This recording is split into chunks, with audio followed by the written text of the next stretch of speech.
प्रभु यीशु ख्रीस्त में मेरे प्यारे भाइयों और बहनों, जब जब हम प्रभु का पूर्ण रूप से आदर करते हैं, उसके सामने एक दंडवत स्वरूप उपस्थित होते हैं, घुटने टेक कर उसकी आराधना और प्रशंसा करते हैं, तब तब उसका असंख्य सानिध्य हमारे साथ रहता है।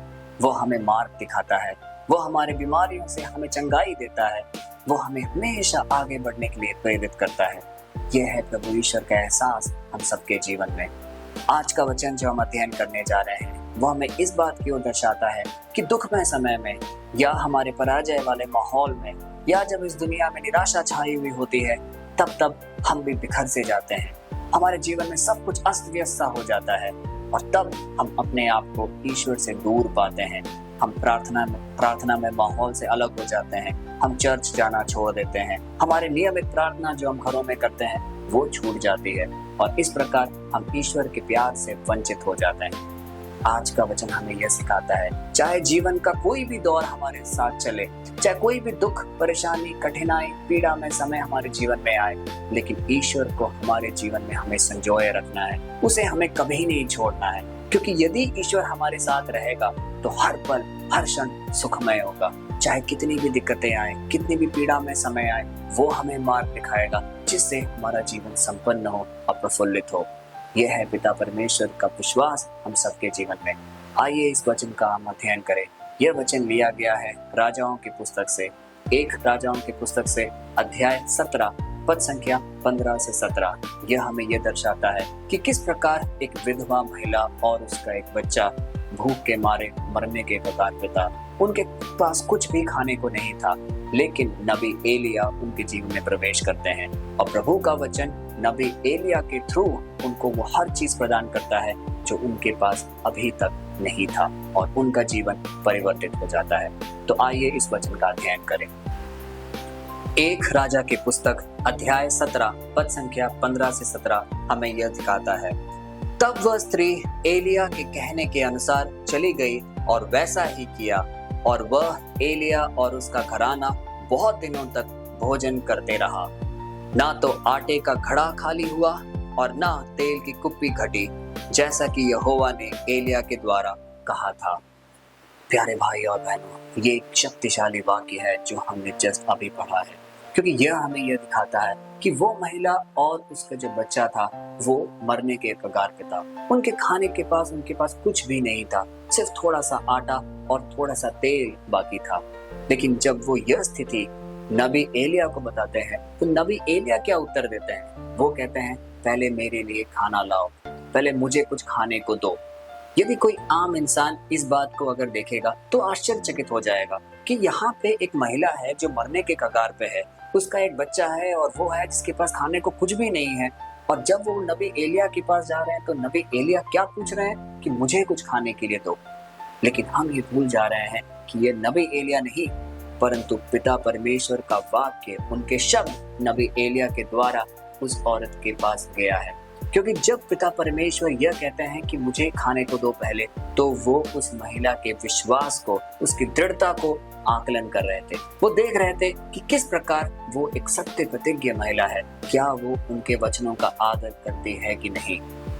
यदि आज हम अपने जीवन का आकलन करें तो कई ऐसे मौके आते हैं जब हम अपने आप को दबा हुआ सा महसूस करते हैं, पराजित सा महसूस करते हैं। हो सकता है कि हमारे पड़ोसी, हमारे आसपास के लोग, हमारे ऑफिस के लोग, हमारे खुद के परिवारजन हमें नीचा दिखाते हों, हमें हर प्रकार की पीड़न हमें देते हों।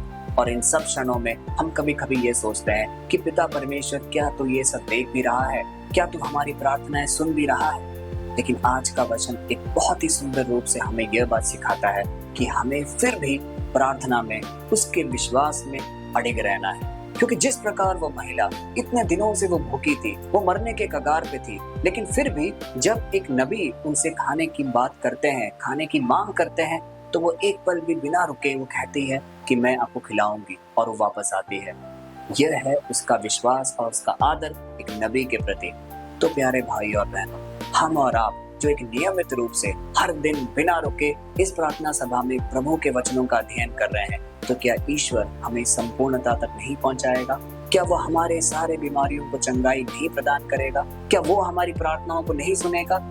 जिस प्रकार उस महिला को पूर्ण रूप से खाने को पीने को पिता परमेश्वर ने दिया, उसी प्रकार वही पिता परमेश्वर हमारी प्रार्थना को भी देख रहा है, हमारी दृढ़ता और विश्वास को भी देख रहा है, और वो निश्चय ही एक दिन हमारे जीवन में हर वो चीज देगा जिसकी हम कामना कर रहे हैं, जिसकी हम मनोकामना कर रहे हैं। हमें सिर्फ अपना विश्वास को और दृढ़ बनाए रखना है, अपने प्रार्थना को नहीं छोड़ना है, एक नियमित स्वरूप से हमेशा उसके पास जाना है और जानना है कि हे पिता परमेश्वर, तू मेरे जीवन में क्या करना चाहता है, मुझे सिखला, मुझे बता, जिस प्रकार मैं अपने जीवन को परिवर्तित कर पाऊं। आज के इस वचन में एक महत्वपूर्ण भाग हम ये भी देखते हैं कि पिता परमेश्वर ने नबी एलिया को एक गरीब विधवा स्त्री के पास भेजा, जो अपने निम्न स्तर पे थी, वो गरीब थी, उसके पास खाने को कुछ भी नहीं था, वो मरने के सिर्फ एक कगार पीछे थी। और उस वक्त प्रभु ईश्वर ने उसके जीवन में एक बहुत बड़ा परिवर्तन लेके आया। उसी प्रकार मेरे प्यारे भाई और बहनों, आज यदि हम निराश हैं, आज यदि हम पराजय के गर्त में हैं, आज यदि हमारे सामने सारी पीड़ा में सिचुएशन हमारी ओर देख रही है, तो यह एक सुनहरा मौका हो सकता है। यह एक ऐसा मौका हो सकता है जब पिता परमेश्वर हमारे जीवन को बहुत ही पास से टटोल रहे हो, वो देख रहे हो और हमें परख रहे हो कि क्या इस परिस्थिति में भी हम ईश्वर से अपना रिश्ता बनाए रखते हैं, क्या हम अपने ईश्वर को अपने जीवन से संजोए रखे हुए हैं कि नहीं। यदि हम ईश्वर के प्रति समर्पित है, यदि हम उसका आदर फिर भी करते हुए चल रहे हैं, तो वो हमारे जीवन में निश्चय ही एक बहुत बड़ा बदलाव लेके आएगा, एक बहुत बड़ा परिवर्तन लेके आएगा, जो हमने कभी भी ना सुना ना कभी देखा होगा। तो प्यारे भाई और बहनों, इस वचन से हम ऊर्जा लेना चाहिए, हमें इस वचन से हमें वो शक्ति लेनी चाहिए जो कि हमें दिन प्रतिदिन प्रभु ईश्वर के सामने और एक उत्तेजना पूर्वक तरीके से उसके सम्मुख लेके आए, उसके वचनों को सुनने के लिए हमें प्रेरित करे, और इस प्रकार हम पिता परमेश्वर के प्रिय जन बने। तो आइए इस छोटी सी प्रार्थना में पढ़ने से पूर्व हम उन सब मतलबों को याद करें जो हमारे आसपास के लोग, हमारे परिजन ने हमसे पूछा है प्रार्थना के लिए। हम अपने परिवारजनों को भी याद करें, अपने निजी चीज़ों को भी याद करें, हमारे विषयों को याद करें जो काफ़ी समय से पूर्ति नहीं हुई है। इन सारे मतलबों को पिता परमेश्वर के सानिध्य में लाएं और उनसे हम प्रार्थना करें। हे पिता परमेश्वर, तू सब कुछ देखता, सुनता और परखता है। आज जिस प्रकार आपने उस महिला को मदद किया, जिस प्रकार वो मरने के कगार पे थी, आपने उनको छुआ नबी एलिया के द्वारा, और किस प्रकार उनका जीवन पूर्णता संपूर्णता चेंज हो गया। इसी प्रकार हमारे जीवन को भी छू। तो हमारे जीवन को देख कि किस प्रकार हम एक पीड़ा में सिचुएशन में आज हैं। हमारे आसपास के लोग जो हमें दुत्कारते हैं, हमें नीचा दिखाते हैं, हमारे पराजय वाले क्षणों को बार बार याद दिलाते हैं, तो उन सब की सुधि ले, तो हमारे जीवन को परिपूर्ण कर, तो हमारे जीवन को स्पर्श कर, जिससे वो सारी बीमारियां जो हमारे परिवारजनों में हैं, जो हम में हैं, वो पूर्णता हमसे दूर हो जाए। हमारे मानसिक स्थिति को भी देख। कई बार हम ऑफिस से आते हैं, हम थके हुए रहते हैं, ऑफिस में इतनी चीजें चल रही होती है कि हमारा मन व्यथित होता है, हम नहीं जानते कि हम कौन सा डिसीजन ले अपने जीवन में। उन सारे क्षणों में आप हमारे साथ रहे। हम प्रार्थना करते हैं अपने बच्चों के लिए। कई बार वो एक शादी के लिए रेडी नहीं रहते हैं, वो कई ऐसे डिसीजंस के लिए तैयार नहीं रहते हैं, वो कई चीज़ें गलत डिमांड करते हैं।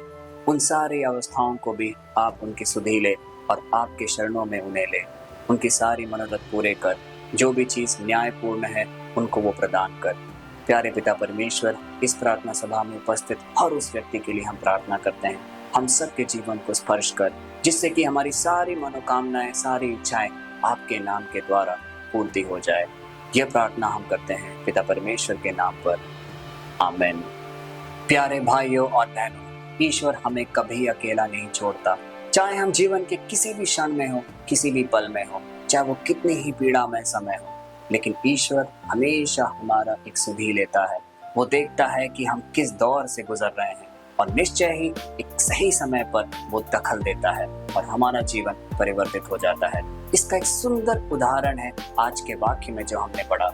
वो महिला कितने दिनों से भूखी होगी, उसका बच्चा और वो मरने के कगार पे थे, लेकिन नबी एलिया का उस समय उनके जीवन में प्रवेश करना और उनका जीवन पूरी तरीके से रूपांतरित हो जाना, यह सब ईश्वर की महिमा है, उसकी कृपा और अनुकंपा है।